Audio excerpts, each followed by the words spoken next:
Olá!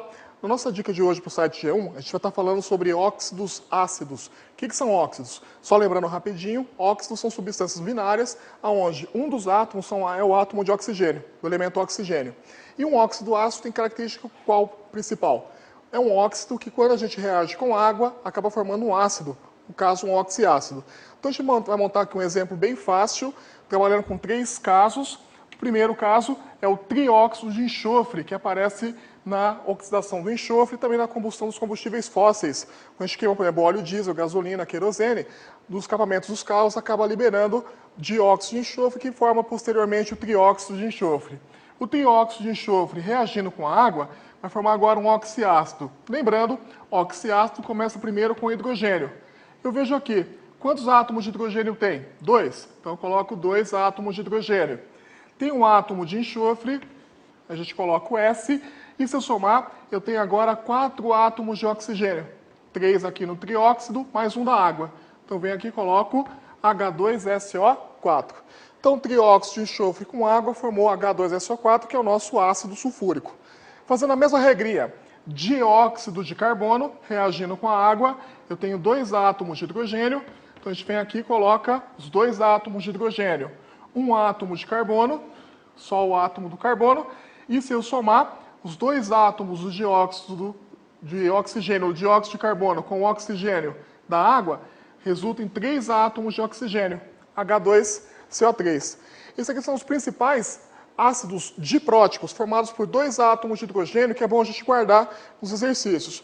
H2SO4, que é o ácido sulfúrico, e o H2CO3, que é o ácido carbônico. Um outro caso especial que pode aparecer, por exemplo, eu tenho I2O5 reagindo com a água, aí o pessoal pode confundir desse jeito. Colocar H2, aí eu tenho 2 átomos de iodo, coloco 2 átomos de iodo, e eu coloco 5 mais 1, 6 átomos de oxigênio. Pode acontecer esse erro aqui no vestibular ou no exercício que vocês vão realizar. Uma dica para estar resolvendo. O átomo central geralmente vai ter uma atomicidade 1, a gente não tem número nele. Então, nesse caso aqui, apareceram 2 átomos de iodo. A gente tem que deixar só um átomo de iodo. Então, o correto não é a fórmula desse jeito. Como eu faço então, professor? Então, ao invés de fazer desse jeito, eu vou dividir todo mundo por 2 para o átomo central ficar um único átomo no centro do nosso oxiácido. Dividindo todo mundo por 2, eu coloco o número 2 aqui na frente. Então, aqui ficaria um único átomo de hidrogênio, um único átomo de iodo, e aqui, para resultar em 6 átomos de oxigênio, fica o número 3. Tá? Então, quando a gente fizer a nossa reação de um óxido com água formando um óxido ácido, repara se o átomo central tem atomicidade 1, ou sem número nenhum.